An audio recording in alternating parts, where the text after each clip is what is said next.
So past use and fire suppression has left us with this forest that, isn't really thriving. Without fire, natural fires, or without people thinning out the forest, trees grew up in unnaturally dense stands. Trees that are under stress, too many trees there, they're susceptible to bark beetles. But when you have thousands of acres, tens of thousands of acres that are all become vulnerable at once, then that becomes a problem. We're now seeing a great need and benefit from restoring these forests. It's really a moment for us to come forward as a community and begin to find ways to work together to recreate the healthy forests that were here 100 years ago. Perhaps one of the more important things is actually putting those forests in shape so that when a wildfire actually comes through, is that the effects aren't quite as devastating or severe. To me, restoring balance is about taking the best science that we have today and learning from the past, incorporating that science. What that looks like is a lot of people with really diverse perspectives coming together, finding balanced agreements. We need to remove the smaller trees.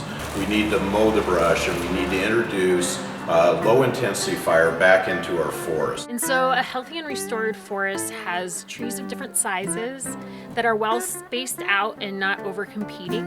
And the fuel level is such that it's not going to wipe out the whole forest if a fire comes through. It's going to give us a healthier forest, a fire-resilient forest. That provides clean water, provides jobs in the woods. It's that intersection of environmental goals, social goals, and economic goals. We employ about 140 people directly at the mill. On any given day, we've got about 20 to 30 truck drivers working full-time to supply the mill with logs, and we've got about 40 loggers working full-time to supply the mill with logs.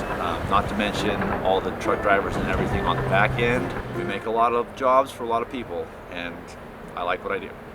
There's room for restoration thinning and getting logs to the mill, but that we're also protecting the wildlife habitat. We need to think through the health of the forest being those connections and processes that create diversity for a variety of species living in the forest. As we thin these stands, then the benefit is more an open park-like situation where you have low intensity, low severity fires. Cleaning up the forest floor provides better forage for deer and elk. From a land management standpoint, you really have to understand each of those habitat zones and the species. A healthy forest just looks so much more inviting and interesting versus something that's overgrown or dead. It's a lot safer. It creates a better experience spending time out in the woods when you can look through the trees. I think we really have to think broadly about the public, not just, I'm interested in timber, I'm interested in wildlife. It's the whole suite. It's everything. If we're smart and work together now, we can really have everything that every stakeholder group needs, and as a broader community,